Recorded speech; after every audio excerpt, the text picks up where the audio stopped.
Hey guys, Jared Duckett, Duckett Lad Dental CPAs and Advisors. Hope you guys are doing well. It is, what is today? Thursday, April the 9th. And I want to jump on here and just shoot a quick video. So yesterday, April the 8th, Treasury Department and SBA, they updated those FAQs. They kind of just have them out there on the treasury.gov website, and they just kind of go in and add, one or two at a time, if you will, and don't really tell you. You just have to go look and see if it's been updated. But I want to share my screen. And there were two updates here, and you scroll all the way to the bottom. So FAQ number 19 and 20.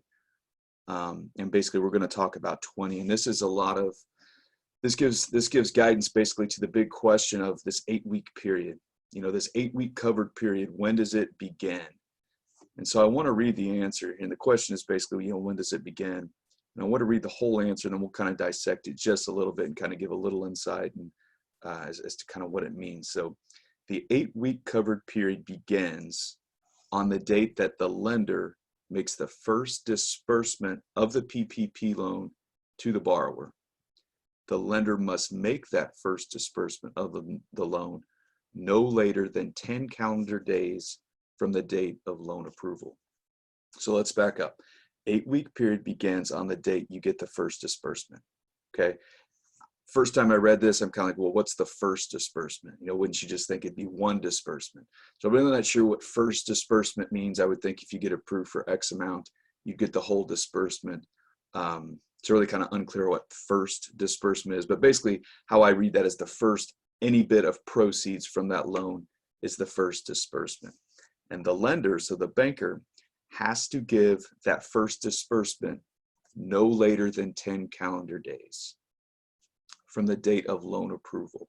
So here's another term, loan approval, that is kind of vague with what is considered loan approval.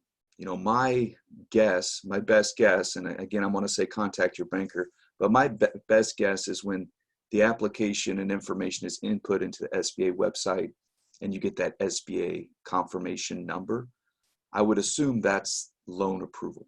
I think it's from the SBA that you get that number.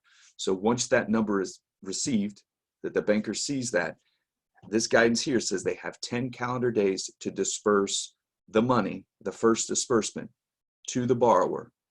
And then when they receive, it says when they make that first disbursement, that's when that 8-week period begins. So we got some guidance, still a little unclear. I'm going to say contact your banker. Ask them exactly really the definition of loan approval. Again, my assumption is that SBA number, but this gives a little insight into how that process is going to work. This went to the lenders as well. So they're kind of, processing this in their brain too. Still doesn't give a really good answer of, can you give the application to the banker and then have them wait to process it? I'm sure you probably can do that if it's a small community bank. Give them the information, say, hey, sit on it for a bit, until I want you to submit it. Then you get the approval, 10 days starts to get the first disbursement, then the covered period begins. So I hope that makes sense to you guys. This does clarify a little bit the beginning of the 8-week covered period. Specific questions on that, specifically loan approval, contact your banker. I'd contact your banker anyway if you haven't done the PPP, kind of go over this guidance with them. It's all about timing with this loan, guys.